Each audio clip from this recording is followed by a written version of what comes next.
आज हम पढ़ने वाले हैं अनुवाद में खास नियम। 10th एग्जाम बोर्ड में खास नियम से ही अनुवाद पूछे जाते हैं। तो चलिए समझते हैं खास नियम क्या होते हैं और इसका उपयोग कैसे अनुवाद में किया जाता है। तो सबसे पहले मैंने लिखा है अनुवाद खास नियम। खास मतलब इम्पोर्टेंट नियम। और हम जानने वाले हैं आज प्रथमा कारक। प्रथमा कारक का मतलब होता है कि कर्ता कारक कह सकते हैं, कर्ता कारक या पहला कारक। तो यहाँ पर मैंने दो चीज़ लिखा है, सूत्र लिखा है। पहला तो लट लकार का सूत्र लिखा है क्योंकि इसकी ज़रूरत पड़ने वाली है। बालक शब्द रूप भी मैंने लिखा है ताकि अनुवाद में जब इसका प्रयोग हो तो हम इसको आसानी से उपयोग कर सके और समझने में कोई दिक्कत नहीं हो। अब हम यहाँ पर इसका रूल समझते हैं। तो पहला रूल मैंने लिखा है, पहला नियम लिखा है कर्तरी प्रथमा। कर्तरी प्रथमा का अर्थ होता है कि कर्ता कारक में प्रथमा विभक्ति लगता है। राम पुस्तक पढ़ता है और इसमें हम क्या जाने अभी कि कर्ता कारक में प्रथमा विभक्ति का ही प्रयोग किया जाता है। राम का संस्कृत क्या होगा, रामः हो जाएगा। और जब रामः लिखते हैं तो रामः में ही प्रथमा कारक का उपयोग हो जाता है। जितने भी नाम होते हैं वो प्रथमा कारक मतलब प्रथम कारक में ही लिखा जाता है। जैसे कि यहाँ पे बालक का है, देखिए प्रथमा में क्या लिखा गया है, बालकः लिखा गया है ना, लास्ट में 2 विसर्ग दिए गए हैं। तो ये जो है प्रथमा कारक पहले ही ऑलरेडी लगा दिया जाता है। तो इसी प्रकार से राम को भी लिखे विसर्ग देकर रामः, तो ये प्रथमा कारक का हो गया है। राम तो रामः लिखेंगे और ये प्रथमा कारक का उपयोग हो गया है। पुस्तक का तो पुस्तक ही होता है, इसमें हलन लगाएंगे तो पुस्तकम। और पढ़ना का होता है पठ। पढ़ती इसलिए क्योंकि यह राम जो है वो प्रथम पुरुष एक वचन में आता है और राम एक ही संख्या का बोध करा रहा है, मतलब एक व्यक्ति है तो एक वचन में आएगा। तो प्रथम पुरुष एक वचन, तो प्रथम पुरुष में एक वचन सूत्र क्या है, ती है, तो पठ में लगा दिए ती, हो गया पठती। इस प्रकार से अनुवाद बनाया जाता है। सेकंड मैंने इसमें लिखा है कृष्ण घर जाता है। तो कृष्ण का संस्कृत क्या हो जाएगा, कृष्ण। कृष्ण कैसे हुआ, इसमें तो प्रथमा विभक्ति का प्रयोग करने का रहा है। तो प्रथम विभक्ति को प्रयोग करने के बाद ही यह कृष्ण जो है कृष्णा में बदल गया, विसर्ग लग गया। तो ये जो है प्रथम विभक्ति का प्रयोग हो गया। घर जाता है तो गृहम गच्छति।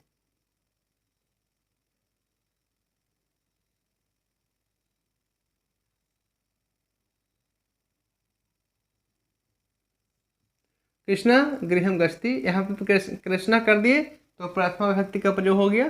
तो इस सूत्र, ये जो सूत्र कहा था उसका काम हो गया है। अब बाकी जो घर जाता है तो गृहम गच्छति, गच्छति का प्रयोग फिर किए दोबारा दोनों में। यहाँ पठती था, यहाँ गच्छति था, क्योंकि दोनों नाम है और दोनों एक ही संख्या का बोध कर रहा है, तो गच्छति का प्रयोग किए हैं प्रथम पुरुष एक वचन के सूत्र के अनुसार। इसी प्रकार से मैंने दूसरा सूत्र लिखा है अव्यय योग्य प्रथमा। अव्यय योग्य प्रथमा मतलब कि अव्यय के योग में प्रथम विभक्ति होता है। अगर आपने अव्यय नहीं समझा कि अव्यय क्या होता है तो मैं साधारण भाषा में समझाता हूँ कि अव्यय एक ऐसे शब्द होते हैं जिसका अर्थ में कोई परिवर्तन नहीं होता है और उसका जो है रूप भी बदलता नहीं है। साधारण भाषा में समझे तो यह एक शब्दार्थ होता है जिसका एक अर्थ होता है, इसको याद करना पड़ता है। और अगर आप अव्यय का डिटेल्स वीडियो देखना चाहते हैं तो आपने आप प्लेलिस्ट चेक कर लीजिए, वहाँ अव्यय का वीडियो आपको मिल जाएगा। तो समझते हैं क्या होता है। तो अव्यय योग्य प्रथमा मतलब कि अव्यय शब्दों के योग में प्रथम विभक्ति का प्रयोग होता है। जैसे कि बालक क्या खाता है, तो यहाँ पर जो क्या है यही अव्यय है। मोहन यहाँ आता है, तो यहाँ पर जो यहाँ है यही अव्यय है। साधारण भाषा में समझे तो एक तरह से शब्दार्थ ही होता है। तो बनाते हैं, जिस वाक्य में अव्यय लगा हुआ हो उसके पहले जो कर्ता होता है वो प्रथमा में होगा, प्रथम विभक्ति होगा।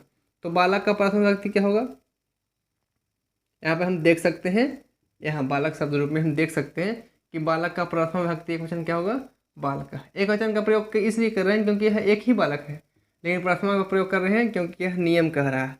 अव्यय के योग में प्रथम विभक्ति रहता है तो प्रथम विभक्ति लगाएंगे तो बालक का हो जाएगा। तो मैंने बालक लिख दिया। क्या है संस्कृत होता है किम, क्या का संस्कृत होता है किम, और खाना का होता है खाद धातु, इसका रूप चलता है खाद। इसमें कौन सा सूत्र लगाएंगे, तो जैसे कि कृष्ण एक व्यक्ति का बोध कर रहा था और प्रथम पुरुष था, इसी प्रकार से बालक भी एक व्यक्ति का बोध कर रहा है, एक लड़के का बोध कर रहा है और ये भी प्रथम पुरुष में आता है। तो ये एक वचन प्रथम पुरुष में भी, इसमें भी ती रहेगा, ती का प्रयोग होगा, तो खादती। ऐसे बालकः किम खादती मतलब बालक क्या खाता है, लास्ट में भाट के चिन्ह देंगे ताकि प्रश्न सूचक चिन्ह, ताकि समझ में आए किसी ने पूछा जा रहा है। आगे है मोहन यहाँ आता है। तो मोहन का जो है अगर हम प्रथमा विभक्ति में बनाएंगे तो जैसे बालक का बालका हो गया, वैसे ही मोहन का मोहना हो जाएगा। ऐसे मुहना, और ये प्रथमा विभक्ति का प्रयोग हो गया है। और यहाँ आता है, यहाँ का होता है अत्र, और आना का होता है आगच। आगच, आगच। अब कौन सा सूत्र लगाएंगे? तो जैसे बालक में लगाए ती, कृष्ण में लगाए ती, राम में लगाए ती, तो मोहन में भी लास्ट में ती ही लगाएंगे, और इस प्रकार से हो जाएगा आगचती, मतलब मोहन यहाँ आता है। और लास्ट जो है, मेरे सबसे आसान जो है यहाँ पर लास्ट जो है दिया गया है, केवल नाम व्यक्त करना हो, मतलब सिर्फ नाम लिखना हो, तो उसमें प्रथमा विभक्ति का प्रयोग होता है। वो भी मैंने यहाँ पर लिखा है पुल्लिंग। अगर किसी पुल्लिंग का नाम व्यक्त करना हो, पुल्लिंग ही मतलब कि पुरुष जाति के लिए, स्त्री जाति के लिए नहीं, तो अगर पुल्लिंग का मतलब कि अगर पुरुष जाति का केवल नाम व्यक्त करना हो, तो उसमें प्रथमा विभक्ति का प्रयोग होता है। जैसे कि राम विसर्ग लगा दिए हैं, ये जो हो गया प्रथमा विभक्ति में हो गया, जैसा कि यहाँ पर दिया हुआ है प्रथम विभक्ति में विसर्ग लगा दिया जाता है, तो ये प्रथम विभक्ति में हो गया। इसी प्रकार से मदन का नाम लिखना है तो मदन कर देंगे, मोहन का लिखना है तो मोहन कर देंगे, देव का लिखना है तो देव कर देंगे। तो द्वितीय विभक्ति का प्रयोग जानेंगे। द्वितीय विभक्ति का प्रयोग करने वाले हैं द्वितीय विभक्ति यानी कि कर्म कारक। तो पहला नियम क्या कहता है? तो कर्म कारक में द्वितीय विभक्ति का प्रयोग होता है। राम फल खाता है, तो सबसे पहले हमको ये पहचानना है कि कर्म कौन है। तो राम जो है करता है, काम को करने वाला, और खाता है मतलब खाना जो है वो क्रिया है जो हम काम कर रहे हैं, और फल जो है ये है कर्म, यही है कर्म। तो इसमें हम द्वितीय विभक्ति का प्रयोग करेंगे। तो राम का हो जाएगा रामः, फल का होगा फलम। फलम क्यों हुआ? क्योंकि यहाँ पर हम द्वितीय विभक्ति का प्रयोग कर रहे हैं, और अगर हम फल धातु का देखेंगे शब्द रूप, तो द्वितीय विभक्ति में फलम होता है, इसके यहाँ बालकम है, फलम होता है। और खाना का होता है खाद्य, और इस प्रकार से जाएगा खादती। तो रामा फलम खादती, मतलब कि राम फल खाता है। आगे बढ़ते हैं, कहता है वह घर जाता है, तो वह का संस्कृत होता है सह। घर का गृहम होता है, गृहम। गृहम कैसे किए? इसमें भी द्वितीय विभक्ति का प्रयोग किया गया है। जैसे फल में किया गया है तो फलम हो गया, गृह में किया गया तो गृहम हो गया। गच्छ मतलब होता है जाना, लगा देंगे ती, और इस प्रकार से हो जाएगा गच्छति। मतलब होगा पूरा सेंटेंस पढ़े तो हो जाएगा सह गृहम गच्छति, मतलब कि वह घर जाता है। तो हम यहाँ पे गृहम पे ज्यादा गौर करेंगे, क्योंकि हम पढ़ रहे हैं कि द्वितीय विभक्ति कहाँ पर प्रयोग किया जाता है। तो ये है कर्म, और इसमें द्वितीय विभक्ति का प्रयोग किया गया है, इसलिए यह गृहम हो गया है। अब हम जानेंगे इसका सेकंड नियम। तो अभितः मतलब दोनों ओर, परितः मतलब चारों ओर, सर्वतः मतलब सभी ओर। तो अभितः परितः सर्वतः योगी द्वितीय, मतलब अभितः परितः सर्वतः के योग में, शब्दों के योग में द्वितीय विभक्ति का प्रयोग होता है। मतलब इन शब्दों के अगर वाक्य में ये सब शब्द मिले तो उसमें द्वितीय विभक्ति को इस्तेमाल किया जाता है। जैसे हम एग्जाम्पल बनाते हैं तो समझ में आएगा। तो पहला है गांव के दोनों ओर पर्वत हैं। देखिए मैं यहाँ पर थोड़ा सा गौर करने वाला बात बताता हूँ। यहाँ पे है के ऊपर बिंदु दिया हुआ है के ऊपर बिंदु है, और ये बिंदु जो है ये इंडिकेट करता है, बतलाता है कि एक पर्वत नहीं बल्कि बहुत सारे पर्वत हैं, मतलब कि बहुवचन का प्रयोग करवाता है। गांव के दोनों ओर, तो गांव के दोनों ओर का संस्कृत होगा। तो जनरली गांव का संस्कृत होता है ग्राम। ग्राम ग्राम मतलब होता है गांव, लेकिन गांव का संस्कृत जो है हमें द्विवचन में, द्वितीय विभक्ति में लिखना है। क्यों द्वितीय विभक्ति का प्रयोग करेंगे? क्योंकि यहाँ पर लिखा हुआ है दोनों ओर, तो दोनों ओर अगर ऐसा लगा हुआ है वर्ड तो द्वितीय विभक्ति का प्रयोग होता है। तो ग्रामम, दोनों ओर का संस्कृत क्या है? देखिए दोनों ओर का संस्कृत होता है अभितः, मतलब दोनों ओर। तो अभितः,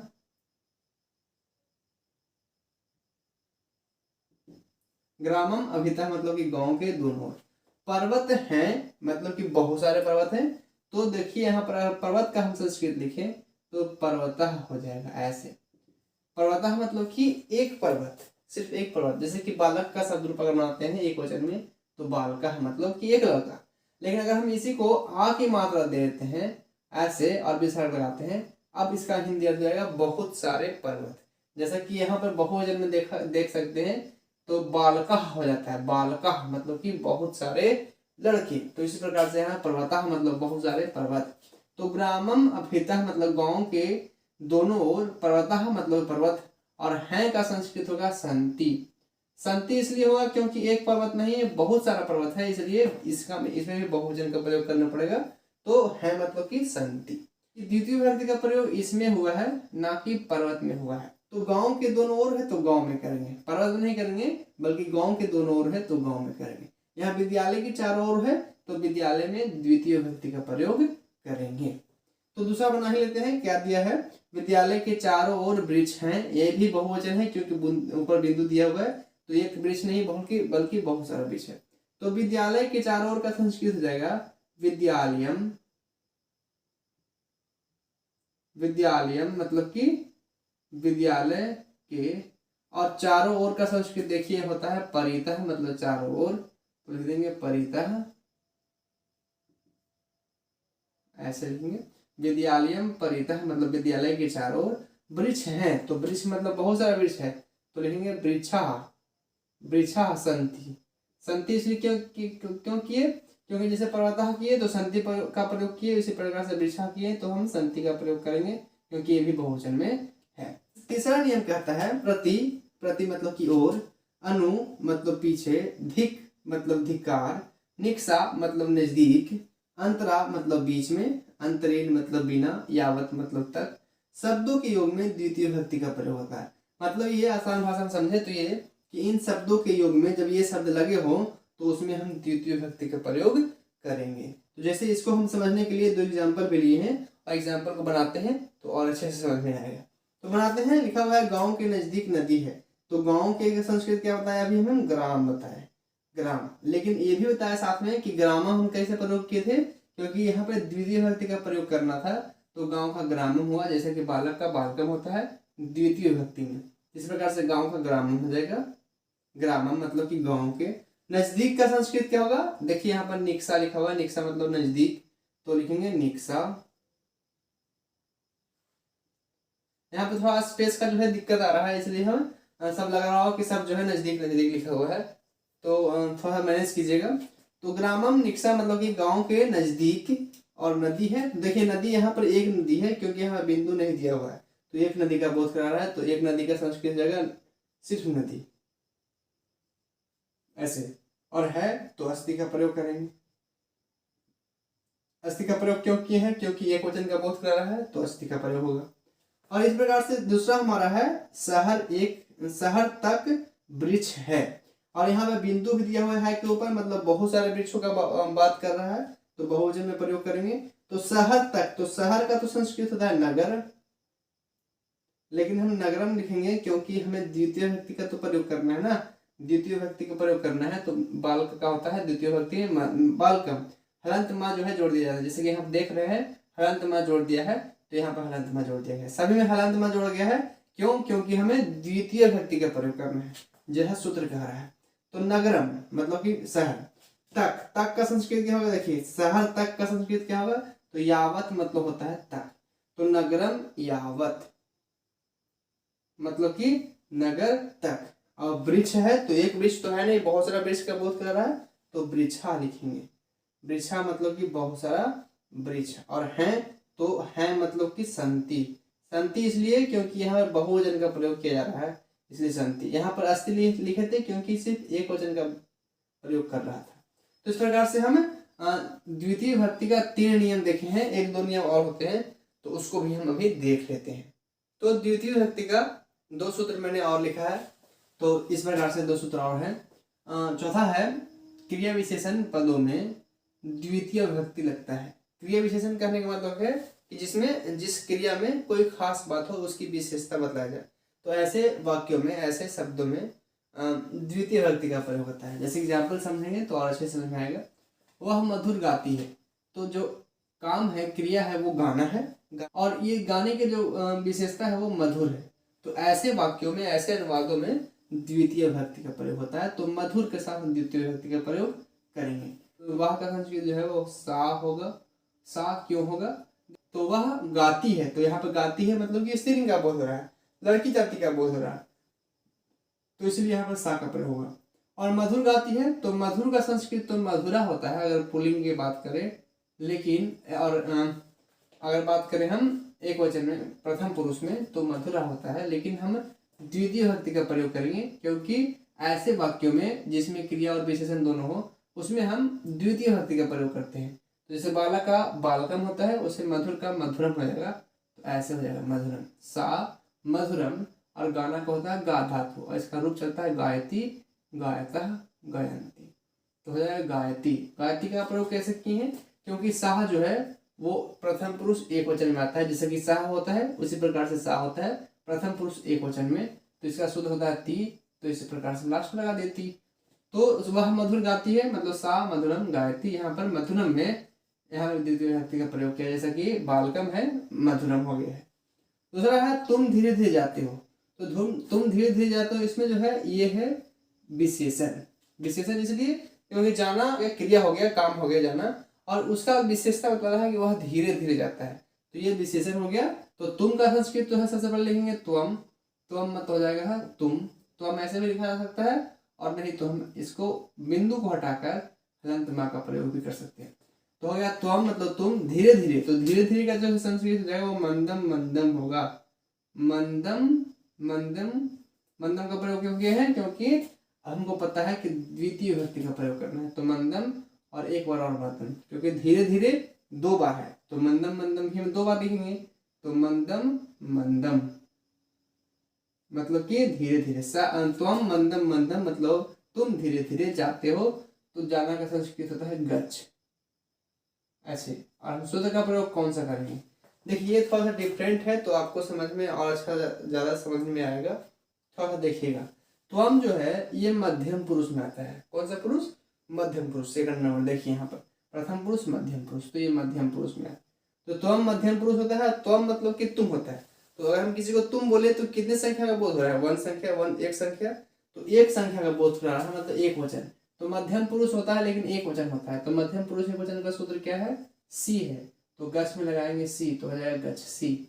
इस प्रकार से होगा त्वम मंदम मंदम गच्छ सी, मतलब तुम धीरे धीरे जाते हो। तो एक और एग्जाम्पल ये है मैंने इसका, मोहन सत्य बोलता है। तो मोहन का संस्कृत मोहना, मोहना, मोहन का संस्कृत मोहना होगा। इसमें जो है द्वितीय विभक्ति का प्रयोग नहीं करना है। सत्य के जो संस्कृत होगा उसमें हम द्वितीय विभक्ति का प्रयोग करेंगे, तो सत्यम हो जाएगा। सत्य मतलब कि द्वितीय विभक्ति का प्रयोग करने के बाद सत्य का हो गया सत्यम। सत्यम मतलब कि सत्य। बोलता है तो बोलना का होता है संस्कृत वद, और वध के साथ आएंगे ति का प्रयोग, क्योंकि यह जो है प्रथम पुरुष एक वचन का सूत्र होता है। तो वदति, मोहना सत्यम वदति मतलब मोहन सत्य बोलता है। तो ये जो एग्जाम्पल था वो तीनों एग्जाम्पल क्रिया विशेषण वाला था, जिसमें बताया गया है कि क्रिया विशेषण वाले अनुवादों में द्वितीय विभक्ति का प्रयोग किया जाता है। और इस लास्ट जो है मैंने पांचवा लिखा है, काल या मार्गवाची शब्द में, काल मतलब कि समय, मार्ग मतलब कि रास्ता। तो काल या मार्गवाची शब्द में यदि क्रिया का अधिक संबंध हो तो उसमें द्वितीय विभक्ति का प्रयोग किया जाता है। अगर हम एग्जाम्पल समझेंगे तो अच्छे से समझ में आएगा। तो पहला कहता है कि एक कोस तक नदी टेढ़ी है। तो ये जो एक कोस तक नदी टेढ़ी है कह रहा है, तो इसमें रास्ते की बात किया जा रहा है, रास्ते को बतलाया जा रहा है। तो इसका जो है इस प्रकार से बनाएंगे, एक कोस का संस्कृत है कोसम। कोसम मतलब कि एक कोस, कोसम। और यहाँ पर कोसम हम क्यों लिखे हैं, क्योंकि यहाँ पर हम द्वितीय विभक्ति का प्रयोग कर रहे हैं, इसलिए हम कोसम लिखे। तो कोसम और नदी टेढ़ी है, तो टेढ़ा का होता है कुटिला। कुटिला मतलब टेढ़ा। कोसम कुटिला नदी, मतलब कि कोस तक या एक कोस तक नदी टेढ़ी है। इस प्रकार से हम यहाँ पर द्वितीय विभक्ति का प्रयोग करेंगे। और हमारा एक और अनुवाद है, महीने भर संस्कृत पढ़ा। तो यहाँ पर जो है जो बोध हो रहा है वो महीने भर का बोध मतलब कर रहा है, समय का बोध कर रहा है। तो इसमें भी हम द्वितीय विभक्ति का प्रयोग करेंगे। तो इसका संस्कृत जाएगा मासम। महीना का होता है मास, मास मतलब कि महीना, लेकिन हम द्वितीय विभक्ति का प्रयोग करना है हमें, तो मासम लिखेंगे। मासम मतलब कि महीने भर। और व्याकरण पढ़ा है, संस्कृत पढ़ा है, तो संस्कृतम। मासम संस्कृतम, संस्कृतम क्यों हुआ, क्योंकि ऐसे जो है हम सबसे पहले बार बताए थे कि कर्म जो है कर्म कारक में द्वितीय विभक्ति का प्रयोग होता है। तो ये कर्म का कार्य कर रहा है, तो इसमें हम द्वितीय विभक्ति का प्रयोग किए हैं। लेकिन हमको जो समझने वाला बात है वो ये बता रहा है महीने भर, तो इसमें जो है प्रयोग होगा कि नहीं होगा, तो इसमें प्रयोग होगा। और संस्कृत में भी होगा, क्योंकि ये भी नियम के अनुसार चल रहा है। तो मासम संस्कृतम पढ़ा, तो पढ़ा जो है ये भूतकाल का बोध करवा रहा है, और भूतकाल का बोध करवा रहा है, अगर हम इसको बात करें कि महीने भर संस्कृत पढ़ा, तो किसके बारे में बोल रहे हैं? हम खुद के बारे में बोल रहे हैं कि मैंने महीने भर संस्कृत पढ़ा। तो अहम यहाँ पर छुपा हुआ है, लेकिन जब हम लास्ट में लगाएंगे, पढ़ना जो है होता है पाठ, इसमें जब हम धातु का प्रयोग करेंगे तो अहम के अनुसार करेंगे, तो हो जाएगा आ पठम। अपठम कैसे हुआ? अपठम कैसे हुआ? मैं आपसे पूछता हूँ कि अपठम कैसे हुआ, आप मुझे कमेंट में लिखिएगा। ऐसे मैं आपको बताता हूँ कि ये भूतकाल का है, थोड़ा सा हिंट्स दे रहा हूँ, ये भूतकाल का है, इसलिए अपठम हुआ। लेकिन कैसे हुआ, कौन सा वचन कौन सा पुरुष था, ये आप मुझे कमेंट में जरूर लिखिएगा। अगर नहीं देखे हैं वीडियो तो लकार का वीडियो एक बार जरूर देख लीजिएगा। तो इस प्रकार से महीने भर संस्कृत पढ़ा, मासम संस्कृतम अपठम। यहाँ पर जो है तृतीय भक्ति का कुछ खास नियम, जैसे कि पहला खास नियम है करने तृतीया।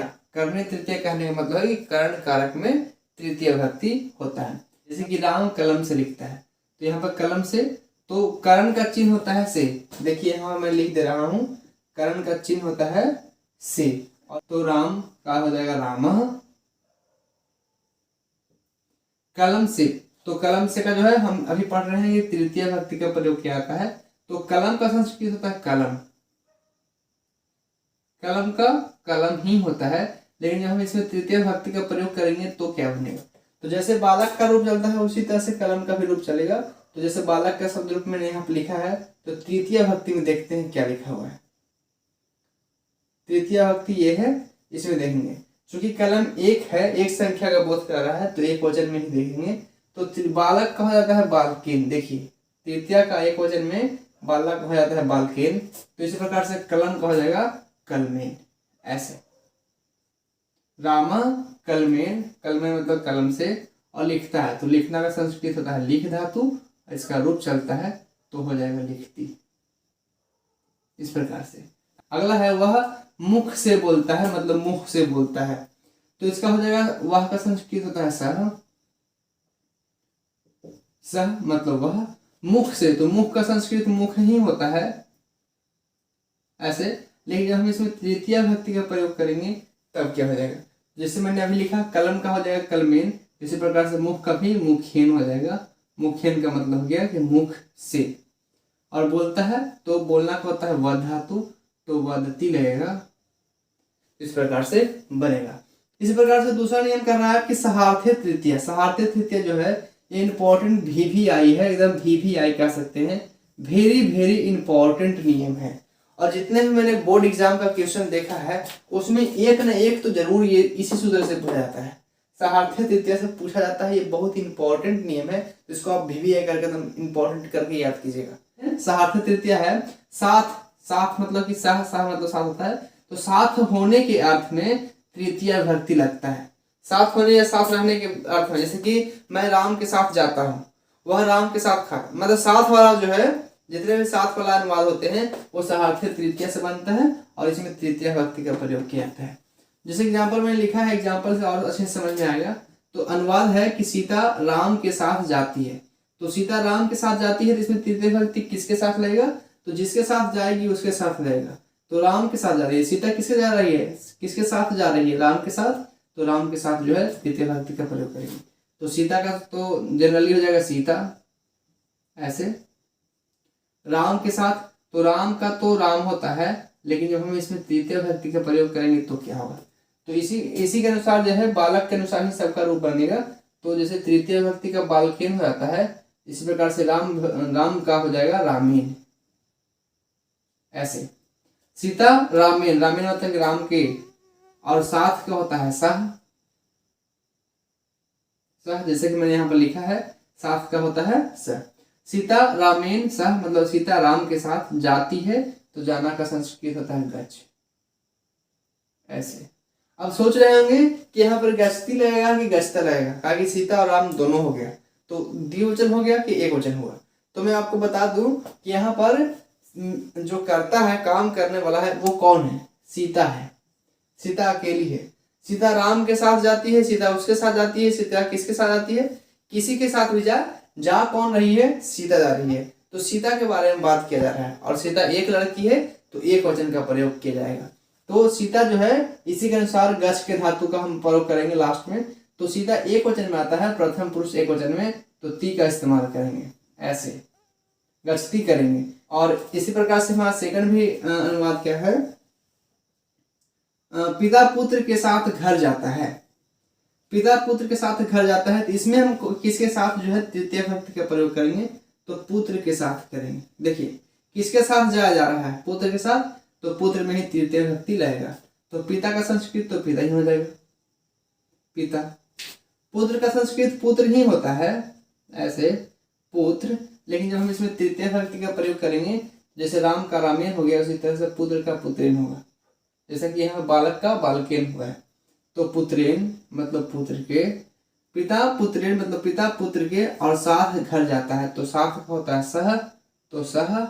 और गृहम, गृह मतलब कि घर, और जाना क्या होता है गच्छ, तो हो जाएगा गच्छति। इस प्रकार से मैं लाइनिंग खींच देता हूँ ताकि आपको समझ में आए कि अलग और ये अलग है। तो पिता पुत्रेन सह गृहम गच्छति मतलब पिता पुत्र के साथ घर जाता है, इस प्रकार से बनेगा। अगला सूत्र हमारा कहता है, तीसरा नंबर सूत्र है अपवर्गीय तृतीया। इसका कहने का मतलब क्या है, ये भी इंपॉर्टेंट है, लेकिन उतना इंपॉर्टेंट नहीं है, लेकिन फिर भी इंपॉर्टेंट है। और इंपॉर्टेंट तो इंपॉर्टेंट होता है। कार्य समाप्ति या फल प्राप्ति, कार्य समाप्ति या फल प्राप्ति के अर्थ में तृतीय विभक्ति का प्रयोग किया जाता है। नहीं समझे, चलिए एग्जाम्पल से समझते हैं। एग्जाम्पल क्या कहता है, रमेश 1 महीने में संस्कृत पढ़ा। 1 महीने में संस्कृत पढ़ गया, तो यहाँ पर क्या कर रहा है, समय दे रहा है, लेकिन समय के साथ क्या कर रहा है कि संस्कृत जो है पढ़ लिया, मतलब काम खत्म हो गया है। तो जब पूरा काम को पूरा कर लिया जाए, और ऐसे अनुवाद में हम क्या करेंगे, तृतीय विभक्ति का प्रयोग करेंगे। जैसे कि रमेश 1 महीना में संस्कृत जो है पढ़ गया। तो हम बनाते हैं और बनाकर और अच्छे से समझते हैं। तो इस प्रकार से हम इसका अनुवाद बनाएंगे। रमेश का तो हो जाएगा रमेशा, रमेशा। 1 महीने में, तो 1 महीने का क्या होगा, मासेन। मास मतलब होता है, मास मतलब होता है महीना, और चूंकि हम तृतीय विभक्ति का प्रयोग कर रहे हैं, जैसे कि बालकेन किए हैं, इसी प्रकार से मासेन भी किए हैं। जैसे मैंने सब में जो है पुत्रेन रामेन एन का प्रयोग किया हुआ, इस प्रकार से मास हो जाएगा मासेन। तो रमेशा मासेन मतलब कि रमेश 1 महीने में और संस्कृत पढ़ा, तो संस्कृतम, संस्कृतम मतलब संस्कृत। और पढ़ना का होता है पठ धातु, लेकिन पढ़ धातु होता है, लेकिन यह भूतकाल का बोध कर रहा है, पढ़ चुका है, अभी पढ़ नहीं रहा है, पढ़ रहा है। तो ये भूतकाल है, और भूतकाल का जो है सूत्र लट लकार के अनुसार नहीं चलता है, लंग लकार के अनुसार चलता है। तो उसका रूप बनाने के लिए सबसे पहले हम किसी भी धातु के पहले आ लगाते हैं, और इसका सूत्र हो जाएगा ता। रमेश के अनुसार यहाँ पर ता का इस्तेमाल होगा। तो रमेशा मासेन संस्कृतम अपठत, अपठत। आप सोच रहे हैं कि अपठत कैसे हुआ। अगर आप ये सोच रहे हैं कि अपठत कैसे हुआ है, तो मैं आपको कहूंगा कि आप लंग लकार मतलब कि भूतकाल का वीडियो देखिए, उसमें आपको समझ में आएगा कि यहाँ पे अपठत का प्रयोग मैंने कैसे किया है। तो इस प्रकार से हम 3 नियम जाने हैं कर्ण कारक का, और 1-2 नियम है तो उसे भी हम जान लेते हैं। चौथा नियम कहता है, ये नांग विकारः तृतीया। इसका मतलब होता है कि अंग में विकार हो, विकार मतलब कि दोष हो, तो उसमें तृतीय विभक्ति का प्रयोग होता है, तृतीय विभक्ति लगता है।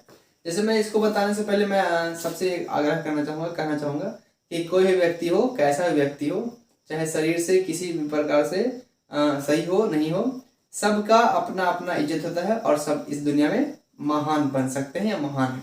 तो किसी की भी बुराई नहीं करना चाहिए, और अगर किसी के अंग में कोई विकार हो या फिर उसमें कोई कमी हो, तो उसे उसके मजाक कभी नहीं उड़ाना चाहिए। तो हम बताने से पहले आपको ये आग्रह करते हैं कि अगर कोई आपके शहर में, आपके गांव में कोई ऐसा व्यक्ति है, तो कृपया उसे मजाक में ना ले, मजाक ना उड़ाए। तो यहाँ पे ये नांग विकार का मतलब होता है अंग में जब भी कोई विकार हो, अंग में विकार मतलब कि अंग में कोई दोष हो, तो उसमें तृतीय विभक्ति का प्रयोग लगता है। जैसे कि पहला एग्जाम्पल है, वह पैर से लंगड़ा है। तो वह पैर से लंगड़ा है मतलब पैर में कोई विकार उत्पन्न हुआ है, विकार मतलब कि दोष, तो इसमें हम तृतीय विभक्ति का प्रयोग करेंगे। तो इसका हम ऐसे अनुवाद बनाएंगे, वह का संस्कृत होता है सह, पैर, पैर का होता है पाद, पाद मतलब क्या होता है पैर, और पैर से लंगड़ा है, तो इसमें हम तृतीय विभक्ति का प्रयोग करेंगे। तो बालकेन, तृतीय विभक्ति क्या होता है एक वचन, बालकेन, तो हो जाएगा पादेन, ऐसे सह पादेन मतलब वह पैर से, लंगड़ा का होता है खंज, तो हो जाएगा खंजः अस्ति। इस प्रकार से सह पादेन खंजः अस्ति मतलब वह पैर से लंगड़ा है।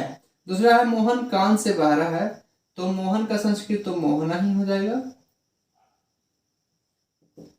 कान से तो कान का होता है कर्ण ऐसे, और कान से तो तृतीय भक्ति का प्रयोग करने का आता है, तो कान का जो है तृतीय भक्ति में जो बनाएंगे तो बालकेन जैसे बालक का होता है, इसी प्रकार से कान का कर्णेन हो जाएगा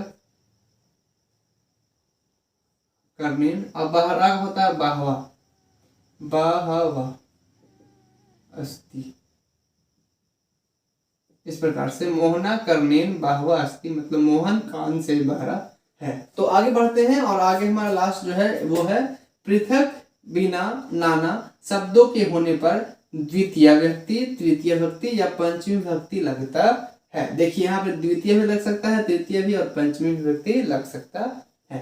कब? जब पृथक हो। पृथक मतलब होता है एक दूसरे से अलग होना ऐसे, और ना बिना मतलब बिना मतलब कि बिना समझ सकते हैं, राम के बिना, सीता के बिना बोला। तो इस प्रकार से पृथक बिना नाना शब्द के होने पर द्वितीय, तृतीय या पंचमी भक्ति का प्रयोग होता है। जैसे एग्जाम्पल में लिखा है ज्ञान के बिना मोक्ष नहीं होता है, तो यहाँ बिना का प्रयोग हुआ है, और इसमें हम कौन से भक्ति का प्रयोग करेंगे? तो ऐसे हम पढ़ रहे हैं तृतीय भक्ति, तो तृतीय भक्ति का प्रयोग करेंगे, लेकिन द्वितीय भक्ति और पंचमी भक्ति का भी प्रयोग कर सकते हैं और वो गलत नहीं होगा। तो हम कुछ जान लेते हैं, जैसे कि यहाँ पर हम लिखेंगे ज्ञान के बिना तो ज्ञानेन, ज्ञानेन, ज्ञानेन क्यों किए हैं? क्योंकि हम तृतीय भक्ति का प्रयोग किए हैं, तो ज्ञानेन। बिना का संस्कृत है बिना, बिना, ज्ञानेन बिना मतलब ज्ञान के बिना मोक्ष नहीं होता है, तो मोक्षा न भवति। भाव मतलब होता है होना, और यहाँ पर जो है एक वचन प्रथम पुरुष का ही बोध करा रहा है, इसलिए भक्ति का प्रयोग किया गया है, मतलब कि ती का फॉर्मूला ती लगाया गया है। तो ज्ञानेन बिना मोक्षम न भवति मतलब ज्ञान के बिना मोक्ष नहीं होता है। अगर हम इसमें ऐसे लिखें द्वितीय भक्ति का प्रयोग करेंगे तो भी गलत नहीं होगा, जैसे कि ज्ञानम बिना। अगर हम ज्ञानम लिखते कि ज्ञानम बिना, तो ये भी सही होता, गलत नहीं होता, क्योंकि सूत्र में साफ साफ लिखा हुआ है कि हम द्वितीय, तृतीय या पंचमी भक्ति किसी का भी प्रयोग कर सकते हैं। तो ये भी सही है, ये भी सही है। लेकिन और अगर हम पांचवी भक्ति का प्रयोग करते तो ज्ञानाथ हो जाता है, जैसे बाल, यहाँ तृतीय, चतुर्थी, पंचमी जैसे बालकात होता है, इसी प्रकार से यहाँ पर ज्ञानाथ हो जाता है, तो वो भी सही होता है। तो बिना देर के हुए आगे समझते हैं हमारा क्या है नियम, इंपॉर्टेंट नियम। तो सबसे पहला नियम कहता है संप्रदाने चतुर्थी। संप्रदाने चतुर्थी मतलब कि संप्रदान कारक में चतुर्थी व्यक्ति का प्रयोग होता है। सीता मोहन के लिए पढ़ती है, तो यहाँ पर के लिए लगा हुआ है, और संप्रदान का जो है चिन्ह भी होता है, कारक चिन्ह होता है के लिए, तो यहाँ पर के लिए लगा हुआ है, तो पता चल रहा है कि इसमें संप्रदान कारक लगा हुआ है। तो चतुर्थी भक्ति का प्रयोग करेंगे इसको हम बनाने में। तो चलिए बनाते हैं। सीता मोहन के लिए पढ़ती है, तो सीता का संस्कृत तो सीधा हो जाएगा, इसमें कुछ करने की जरूरत है नहीं। सीता हो गया सीता। मोहन के लिए, तो मोहन का संस्कृत होता है मोहन, ऐसे मोहन का संस्कृत मोहना होता है, लेकिन हमें मोहना नहीं करना है, बल्कि चतुर्थी भक्ति का प्रयोग करना है। तो चतुर्थी भक्ति एक वचन में क्या सूत्र है? मोहनाय। जैसे बालकाय है, इसी प्रकार से हो जाएगा मोहन का मोहनाय हो जाएगा। मोहनाय मतलब मोहन के लिए। सीता मोहनाय मतलब सीता मोहन के लिए पढ़ती है, तो पढ़ना का संस्कृत का पाठ में ती, तो हो जाएगा पढ़ती। सीता मोहनाय पढ़ती मतलब सीता मोहन के लिए पढ़ती है। दूसरा हमारा मोस्ट इंपॉर्टेंट है दानार्थे चतुर्थी। कहने का मतलब है कि दान देने के अर्थ में जब दान दिया जाता है तो उसमें चतुर्थी भक्ति लगता है, और ये बहुत ही ज्यादा VVI है। जी हाँ, बहुत ज्यादा VVI इसलिए कर रहे हैं क्योंकि बार बार पूछा जाता है, हर साल पूछा जाता है बोर्ड एग्जाम में। दानार्थे चतुर्थी नाम याद रखिएगा। दान देने के अर्थ में, दान जब दान दिया जाता है तो चतुर्थी भक्ति का प्रयोग होता है।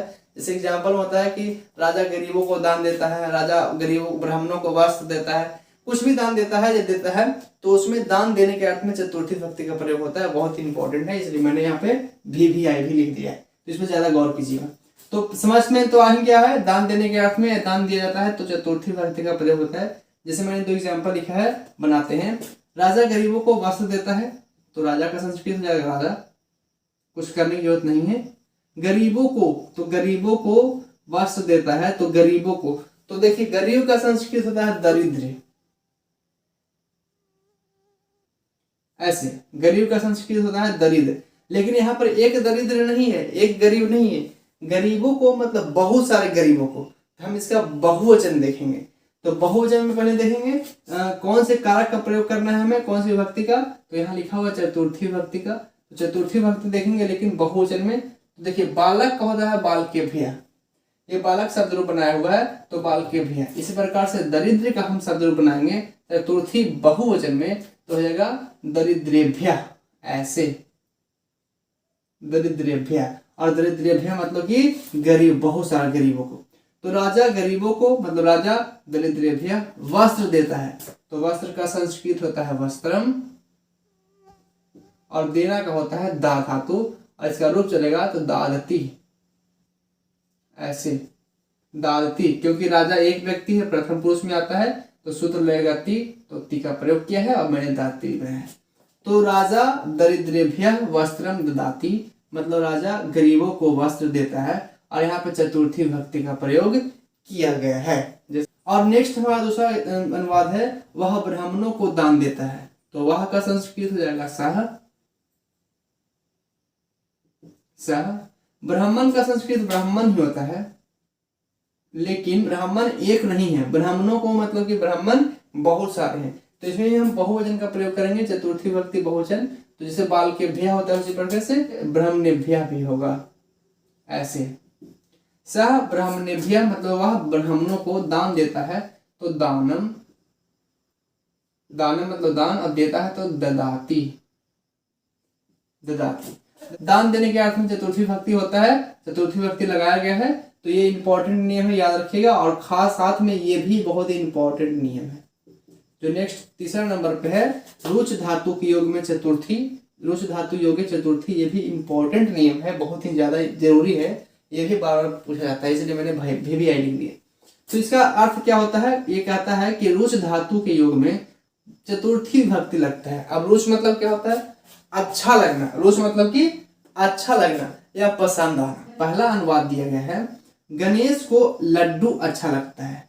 देखिए अच्छा लगने वाला जो है सेंटेंस, इसमें जो है चतुर्थी विभक्ति का प्रयोग करेंगे, जैसा कि यहाँ पे कह रहा है, तो करते हैं। तो गणेश को लड्डू अच्छा लगता है, तो गणेश का संस्कृत, तो गणेश को, तो चतुर्थी विभक्ति का प्रयोग हम गणेश में ही करेंगे, तो गणेशा नहीं होता है, इसका गणेशा को जो है चतुर्थी विभक्ति में बदलेंगे, तो जैसे बालक का बालकाय होता है, इसी प्रकार से गणेश का गणेशाय हो जाएगा, ऐसे गणेशाय मतलब कि गणेश को। और लड्डू अच्छा लगता है, तो लड्डू का संस्कृत होता है मोदक, तो मोदकम, मोदकम, गणेशाय मोदकम। और अच्छा का होता है रुच धातु, तो रोचते, रोचते, गणेशाय मोदकम रोचते, मतलब कि गणेश को लड्डू अच्छा लगता है। रुच धातु पहले लाइन खींच देता हूं, ऐसे ये अलग है, ये अलग है। रुच धातु का जो है रूप चलता है, और ये आत्मनेपदी पर चलता है, तो रोचते होता है। आत्मनेपदी क्या होता है मैंने नहीं पढ़ाया अभी, जब पढ़ाऊंगा तो आपको समझ में आएगा। तो अभी समझिए, गणेशाय मोदकम रोचते मतलब गणेश को लड्डू अच्छा लगता है। और यहाँ पे गणेशाय कैसे हुआ, चतुर्थी विभक्ति का प्रयोग करने के बाद हुआ, जैसा कि सूत्र कह रहा था कि उस धातु के योग में चतुर्थी विभक्ति लगता है, तो मैंने लगा दिया। इसी प्रकार से एक और है, मोहन को मिठाई पसंद है, तो पसंद होना मतलब अच्छा लगना, एक ही बात है, तो इसमें भी हम चतुर्थी विभक्ति का प्रयोग करेंगे, तो मोहन का मोहना नहीं होगा, बल्कि हो जाएगा मोहना है, मोहना है। मोहना कैसे हुआ है, क्योंकि हमें चतुर्थी विभक्ति का प्रयोग करना है, तो जैसे बालका होगा उसी प्रकार से मोहनाय हुआ, जैसे गणेशाय हुआ। मिठाई अच्छा लगता है, तो मिठाई का संस्कृत है मिष्ठान, मिष्ठानम करेंगे, ऐसे बिंदु दिए हैं ताकि मिष्ठानम हो जाए, तो ये मिष्ठानम। मोहनाय मिष्ठानम मतलब मोहन को लड्डू पसंद है, तो पसंद का भी रोचते होगा, रोचते मतलब कि अच्छा लगता है या पसंद आता है, रोचते। मोहनाय मिष्ठानम रोचते मतलब मोहन को लड्डू पसंद है, अच्छा लगता है। और एक जो चौथा है, ये भी VVI है, मैंने सब VVI लिखा है। चौथा नियम है, नमः स्वस्ति स्वाहा स्वाधा अलम वष्ट शब्दों के योग में चतुर्थी विभक्ति का प्रयोग किया जाता है। जैसा कि हम हवन वगैरह होता है, पूजा वगैरह होता है, तो बोला जाता है स्वाहा अग्ने स्वाहा। तो वो जो है इसी इसी जो है रूल का इस्तेमाल किया जाता है। तो इसी रूल को हम आज पढ़ेंगे और जानेंगे असल बात कि इसका अर्थ क्या होता है। तो देखिए कहता है इसमें चतुर्थी भक्ति का प्रयोग होता है, जैसे कि एग्जाम्पल है श्री गणेश को नमस्कार, श्री गणेश को नमस्कार। तो इसका संस्कृत क्या होगा? तो श्री गणेश का हो जाएगा श्री गणेश ही, श्री गणेश। लेकिन यहाँ बता दूं कि नमस्कार किया जा रहा है और नमः का हिंदी अर्थ है नमस्कार ही करना। नमः मतलब नमस्कार करना। तो जब नमः लगा रहेगा तो हम चतुर्थी भक्ति का प्रयोग करेंगे। किसमें? गणेश में चतुर्थी भक्ति का प्रयोग करेंगे। तो गणेश जो है चतुर्थी भक्ति में क्या हो जाएगा? जैसे बालक का बालकाय, इसी प्रकार से गणेश का गणेशाय, ऐसे। तो श्री गणेशाय मतलब श्री गणेश को नमस्कार है तो नमः, ऐसे। श्री गणेशाय नमः मतलब श्री गणेश को नमस्कार है, ऐसे। जब भी हम पूजा करते हैं तो क्या बोलते हैं? श्री गणेशाय नमः, ओम नमः शिवाय, ओम शिवाय नमः, ऐसे बोलते हैं। तो इसका हिंदी अर्थ क्या होता है? तो आज आप जान लीजिए कि श्री गणेशाय नमः का हिंदी अर्थ होता है कि श्री गणेश को नमस्कार है। और एग्जाम्पल और लिया है मैंने, शिव को नमस्कार है, तो शिव का संस्कृत हो जाता है शिव। लेकिन चतुर्थी भक्ति का प्रयोग करेंगे तो हो जाएगा शिवाय, ऐसे। अच्छे से लिखता हूं, शिवाय, ऐसे। तो शिव को मतलब शिवाय और नमस्कार है तो नमः, ऐसे। शिवाय नमः, इसको हम नमः शिवाय भी बोलते हैं। ओम नमः शिवाय, ओम नमः शिवाय जाप करते हैं। तो ओम नमः शिवाय का हिंदी अर्थ क्या होता है? तो ओम नमः शिवाय का हिंदी अर्थ होता है कि शिव को नमस्कार है। अब भगवान को इतना बार नमस्कार करते हैं, इतना बार नमस्कार करते हैं कि भगवान भी सोचते हैं कि अब कितना आशीर्वाद दे इसको। तो जो हम मंत्र पढ़ते हैं ओम नमः शिवाय, या वो इसका हिंदी अर्थ क्या होता है? तो इसका हिंदी अर्थ है कि शिव को नमस्कार है। तो हम बार बार भगवान को नमस्कार ही करते हैं। देखिए पहला नियम क्या कहता है? पहला नियम है आपादाने पश्चिमी, मतलब कि आपादान कारक में पश्चिमी भक्ति का प्रयोग होता है। मैंने यहाँ पे 2 एग्जाम्पल लिया है, चलिए बनाकर देखते हैं। पहला है वह गांव से आता है। तो देखिए मैं कुछ बताना चाहूँगा, गांव से आता है। तो गांव से आने में बताना चाहूँगा कि से जो है ये दो होता है। एक तृतीया में से का प्रयोग होता है और एक पंचमी में से का प्रयोग होता है, ऐसे। तृतीय मतलब करण कारक, और करण कारक में जो से का प्रयोग होता है उसमें संबंध जुड़ता है, एक दूसरे से नजदीक आते हैं। जैसे कलम से लिखना, तो जैसे हम कलम से लिख रहे हैं तो कलम और हाथ का संबंध बन रहा है, तो वो जो से होता है कलम से लिखना, तो यहाँ पर जो से का उपयोग होता है वो तृतीया वाला होता है। और पंचमी वाला कौन सा होता है? तो पंचमी वाला होता है जिसमें वस्तु एक दूसरे से दूर जाता है। जैसे पेड़ से पत्ता गिरता है तो पेड़ और पत्ते की जो दूरी है वो बढ़ती है, तो पेड़ से पत्ते गिरते हैं, यहाँ पर जो से का प्रयोग हो रहा है वो ये वाला हो रहा है। तो पंचमी भक्ति या आपादान कारक में जो से का प्रयोग होता है वो जुदाई होने वाला होता है, एक दूसरे से दूर जाने वाला होता है। चलिए हम अनुवाद बनाकर देख लेते हैं तो और अच्छे से हमें समझ में आएगा। तो लिखा हुआ है वह गांव से आता है, तो वह का संस्कृत हो जाएगा सह,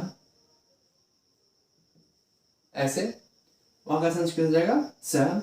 गांव से, तो गांव का संस्कृत होता है ग्राम, ग्राम मतलब कि गांव। लेकिन गांव से आता है तो यहाँ पे पंचमी भक्ति हो रहा है। कैसे हो रहा है पंचमी भक्ति? क्योंकि जब गांव से आएंगे तो गांव से दूर होना पड़ेगा, गांव से निकलना पड़ेगा। तो जब गांव से दूर हो रहा है तो यहाँ पंचमी भक्ति का प्रयोग हो रहा है। तो गांव से, तो गांव का संस्कृत तो ग्राम होता है, लेकिन जब हम पंचमी भक्ति लगाएंगे ये, तो जैसे बालक शब्द का बालकात हो जाता है, इसी प्रकार से गांव का हो जाएगा, ग्राम का हो जाएगा ग्रामात। इस प्रकार से सह ग्रामात मतलब वह गांव से आता है। तो आना का संस्कृत होता है आगच्छति, आगच्छ धातु होता है और इसमें हम ती का प्रयोग करेंगे, तो आगच्छति। तो इस प्रकार से हो गया, वह गांव से आता है, सह ग्रामात आगच्छति मतलब वह गांव से आता है। नेक्स्ट जो अनुवाद है वो है पेड़ से पत्ते गिरते हैं। तो पेड़ से, देखिए कारक चिन्ह किसके साथ लगा हुआ है? जिसके साथ कारक चिन्ह लगा होता है उसी के साथ हम जो है इसका प्रयोग करते हैं। पेड़ से, तो पेड़ के साथ जो है से लगा हुआ है, तो इसमें हम पेड़ के साथ कारक चिन्ह का प्रयोग करेंगे। तो पेड़ का तो ऐसे होता है वृक्ष, वृक्ष। लेकिन वृक्ष में हम जब पंचमी भक्ति का प्रयोग करेंगे तो क्या हो जाएगा? जैसे बालक का बालकात हुआ वैसे वृक्ष हाथ हो जाएगा, वृक्ष हाथ। क्योंकि वृक्ष भी एक है, एक पेड़ है, तो एक वचन का प्रयोग किए हैं। तो वृक्षात पत्ते गिरते हैं, तो पत्ते गिरने में की वो पत्ता गिर रहा है, कितना पत्ता गिर रहा है, पत्ते मतलब बहुत सारा पत्ता, एक पत्ता नहीं बहुत सारा पत्ता, तो हम इसको बहुवचन में लेंगे। तो पत्र, पत्ता का होता है पत्र ऐसे, और इसका जो रूप है वो फल के अनुसार चलेगा, बहुवचन में करेंगे तो पत्रम पत्रे पत्राणी, इसे फल फलम फले फलानी होता है, उसी प्रकार से पत्रम पत्रे पत्राणी इस प्रकार से हो जाएगा। पत्राणी मतलब कि पत्ते, तो वृक्षात पत्राणी मतलब वृक्ष से पत्ते गिरते हैं, तो गिरना का होता है पत, इसका रूप चलेगा तो पतंती। देखिए पतंती का इस्तेमाल क्यों किए हैं, क्योंकि एक पत्ता नहीं गिर रहा है, बहुत सारा पत्ता गिर रहा है।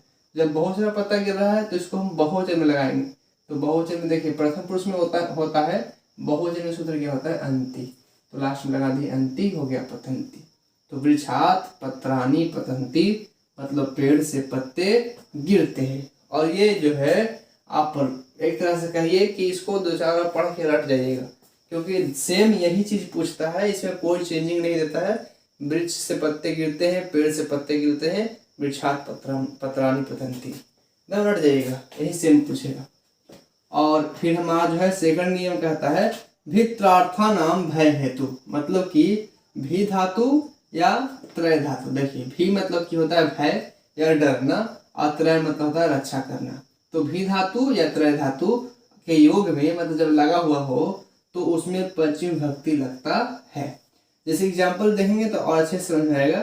जैसे वह सांप से डरता है, तो डरने में, डरना का ही संस्कृत होता है भी, तो डरने में पंचमी विभक्ति का प्रयोग करते हैं, तो लगाएंगे बनाएंगे तो और अच्छे से समझ में आएगा।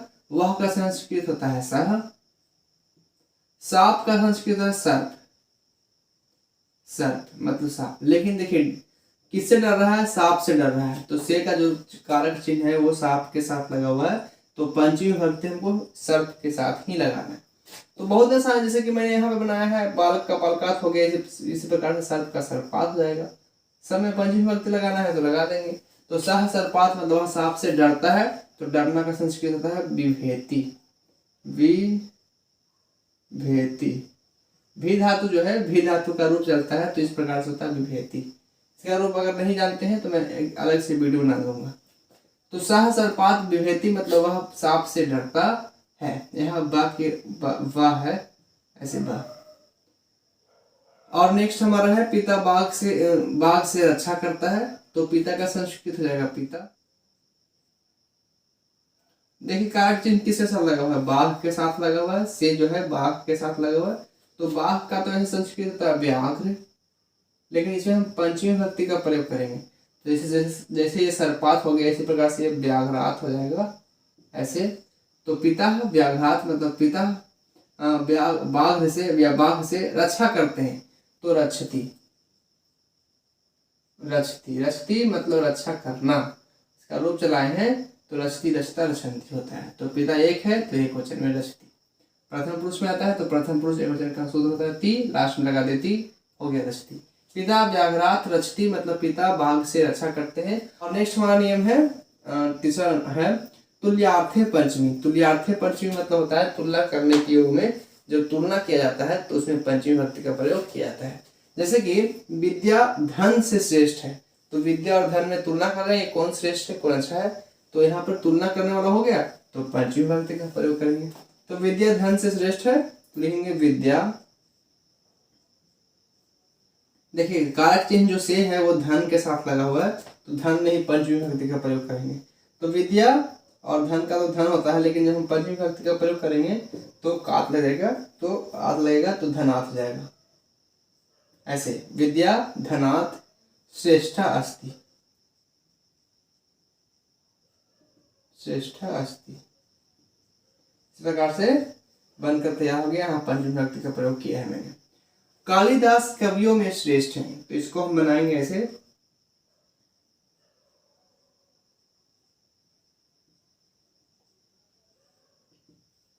कालिदास का कालिदास, देखिए कारक चिन्ह यहाँ पर कारक चिन्ह यहाँ पर लगा हुआ है में, कवियों में, तो इसमें हम क्या करेंगे पंचमी विभक्ति का प्रयोग करना है। और देखिए यहाँ पर कवि जो है एक कवि नहीं है, बहुत सारा कवि है, कवियों में मतलब बहुत सारा कवि का बोल रहा है, तो बहुवचन का प्रयोग करेंगे। तो पंचमी बहुवचन क्या है बालकेभ्य, तो इसी प्रकार से हो जाएगा कविभ्य।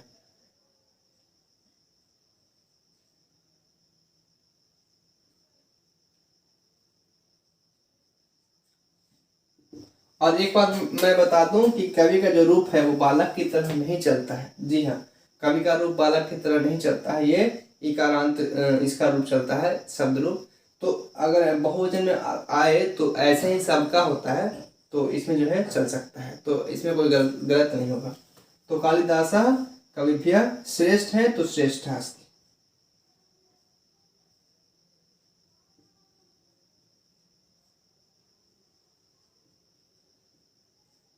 ऐसे देखिए मैंने लाइनिंग दिया है ताकि ये दोनों अलग हो जाए। तो कालिदासः कविभ्यः श्रेष्ठः अस्ति, मतलब कालिदास कवियों में श्रेष्ठ है। और मैंने यहाँ पे पंचमी विभक्ति का प्रयोग किया है। देखिए पंचमी का बहुवचन ऐसे कवि का चलता है इस पर रूप, तो कवि का भी वही आता है जो बालक का है। तो पंचमी विभक्ति का इसमें प्रयोग किया गया है और इसमें भी जो कह रहा था तो